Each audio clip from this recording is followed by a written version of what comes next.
खबरों की शुरुआत कर रहे हैं बड़ी खबर के साथ। आज सदन में राष्ट्रपति द्रौपदी मुर्मू का अभिभाषण, जॉइंट सेशन को संबोधित करेंगी राष्ट्रपति द्रौपदी मुर्मू। सरकार के 5 सालों के रोड मैप को सामने रखेंगी। आज से राज्यसभा का सत्र शुरू होगा और ठीक 11 बजे सदन की कार्यवाही जो है वो शुरू हो जाएगी। बड़ी जानकारी हम साझा कर रहे हैं। बुधवार को स्पीकर का चुनाव हुआ था। आज सदन में राष्ट्रपति द्रौपदी मुर्मू का अभिभाषण है। जॉइंट सेशन को संबोधित करती हुई नजर आएंगी राष्ट्रपति द्रौपदी मुर्मू। सरकार के 5 सालों के रोड मैप को सामने रखेंगी। आज से शुरू होगा राज्यसभा का सत्र। 11 बजे सदन की कार्यवाही शुरू होगी। बुधवार को स्पीकर का चुनाव हुआ था, तो सदन में राष्ट्रपति द्रौपदी मुर्मू का अभिभाषण, जॉइंट सेशन को संबोधित करेंगे राष्ट्रपति द्रौपदी मुर्मू। सरकार के 5 सालों के रोड मैप को सामने रखेंगी। आज से राज्यसभा का सत्र शुरू, तो सदन की कार्यवाही जो है वो 11 बजे शुरू हो जाएगी। बुधवार को स्पीकर का चुनाव हुआ था। तो बड़ी जानकारी हम साझा कर रहे हैं।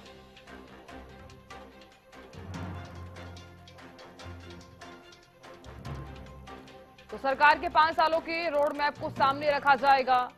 इन 5 सालों में क्या कुछ हुआ, और आज सदन की जो कार्यवाही है वो ठीक 11 बजे शुरू हो जाएगी। तो सदन में राष्ट्रपति द्रौपदी मुर्मू का आज अभिभाषण है। तो सरकार के 5 सालों के रोड मैप को सामने रखा जाएगा। तो सदन में राष्ट्रपति द्रौपदी मुर्मू का अभिभाषण है, जो आज से शुरू हो जाएगा। सत्र की जो कार्यवाही है वो ठीक 11 बजे शुरू हो जाएगी। और ये भी बता दें कि कल स्पीकर का चुनाव हुआ था। और खबर पर ज्यादा जानकारी और बातचीत करने के लिए हरियाणा न्यूज के पॉलिटिकल एडिटर अमित जुड़ गए हैं। अमित, आवाज आ रही है? अमित, आज सदन में राष्ट्रपति द्रौपदी मुर्मू का अभिभाषण है, किस तरह से आप देख रहे हैं? क्योंकि जो ये अभिभाषण होगा उसमें सरकार के 5 साल के रोड मैप को सामने रखा जाएगा। देखिए साधना, संविधान के अनुच्छेद 87 के तहत राष्ट्रपति जो है संयुक्त जो संसद का अधिवेशन होता है, संयुक्त रूप से जो सम्मेलन होता है उसे संबोधित करती हैं। तो संयुक्त सत्र आज है राज्यसभा और लोकसभा का, और 18वीं लोकसभा का देखिए अभी पहला सत्र चल रहा है। सोमवार से यह सत्र शुरू हुआ था और इसमें स्पीकर का भी कल ध्वनि मत से जो है वो चयन कर लिया गया, निर्वाचन कर लिया गया। और उसके बाद जो है आज राज्यसभा का भी देखिए जो 264वां सत्र जो है वो शुरू होने जा रहा है। तो संयुक्त जो सत्र है उसे संबोधित करेंगी राष्ट्रपति द्रौपदी मुर्मू।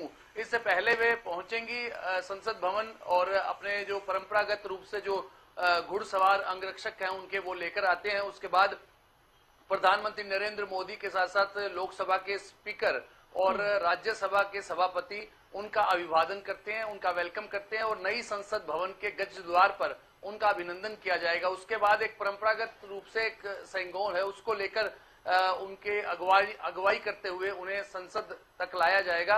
और यह दूसरा मौका है नई संसद में जब राष्ट्रपति द्रौपदी मुर्मू संबोधित करने आ रही हैं इस प्रकार से संयुक्त सत्र को। पहले उन्होंने फरवरी में भी देखिए अंतरिम बजट जब रखा गया था उस समय भी उन्होंने संयुक्त रूप से सदन को संबोधित किया था, और यह दूसरा मौका है।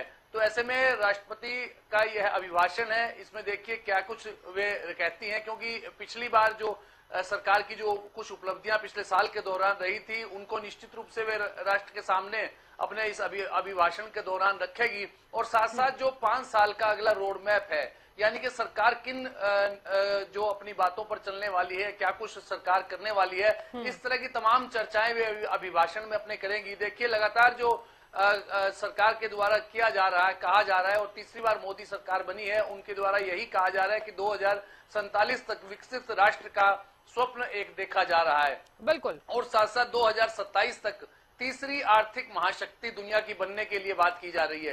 तो ऐसे तमाम जो बातें हैं उन पर राष्ट्रपति द्रौपदी मुर्मू चर्चा करते हुए नजर आएंगी।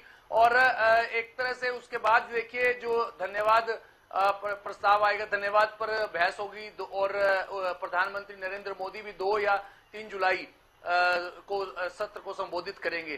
तो ऐसे में एक महत्वपूर्ण दिन है जब राष्ट्रपति द्रौपदी मुर्मू दूसरी बार नई संसद भवन में संबोधित करने आ रही है। ठीक है अमित, मैं लौटूंगी आपके पास। वरिष्ठ पत्रकार राजेंद्र जादौनसाल भी जुड़ गए हैं। राजेंद्र जी, बहुत स्वागत आपका। जी राजेंद्र जी, किस तरह से आप देख रहे हैं, क्योंकि आज राष्ट्रपति द्रौपदी मुर्मू का अभिभाषण है और आज जिस तरह से राष्ट्रपति द्रौपदी मुर्मू संबोधित तो करेंगे ही, साथ ही साथ सरकार के 5 सालों के रोड मैप को भी आज रखा जाएगा। किस तरह से आप देख रहे हैं, क्योंकि आगे क्या क्या कार्य होने वाले हैं इन करीब 5 सालों में? नहीं, देखिए, देश के लिए एक ये खास मौका है कि बदली हुई परिस्थितियों में संसद का जो पहला सत्र शुरू हुआ है, बदली हुई परिस्थिति ये है कि पिछले 2 कार्यकाल एक ही पार्टी की बहुमत की सरकार रही, हालांकि साथ में एनडीए था, लेकिन पूर्ण बहुमत की सरकार थी। इस बार पूर्ण बहुमत की सरकार ना होकर एनडीए के बहुमत की सरकार है। तो अब इन परिस्थितियों में सरकार किस तरह से आगे बढ़ेगी, देश को कैसे आगे ले जाने का काम करेगी, ये जो सारा जो विचार है और जो योजनाएं हैं, एक तरह से राष्ट्रपति के संबोधन के जरिए ही आती है, क्योंकि राष्ट्रपति अपनी सरकार के लिए ही संबोधन देती है, सरकार की रीति नीति को प्रस्तुत करते हैं अपने संबोधन में। तो अब ये जो संयुक्त अधिवेशन है दोनों सदनों का, उसमें जो भी संबोधन है उसमें सरकार के भावी कार्यक्रमों की सारी रूपरेखा लगभग खुलासा हो जाएगा कि वो सहयोगी दलों के साथ मिलकर किस तरह से अपने सारे कार्यक्रमों और योजनाओं को आगे लेकर जाएगी, धरातल पर उतारेगी, इसका खुलासा हो जाएगा। तो ये पूरे देश के लिए एक खास अवसर है कि जो पहला अधिवेशन हो रहा है सरकार के गठन के बाद और लोकसभा के गठन के बाद पहला संयुक्त अधिवेशन है। तो पहले संयुक्त अधिवेशन पर पूरे देश की निगाहें रहती हैं कि राष्ट्रपति आखिर अपनी सरकार का क्या एजेंडा रखने वाली है, तो वो देखने को मिलेगा। और शायद ये है कि जो पिछले इस कार्यकाल से सरकार के जो कामकाज और जो योजनाएं चली आ रही थी, उनको लगातार आगे बढ़ाने के साथ साथ कुछ नई योजनाएं भी सरकार ला सकती है और सहयोगी दलों की जो अपेक्षाएं हैं उनके अनुसार भी कुछ कार्यक्रम और योजनाएं लाए जा सकते हैं।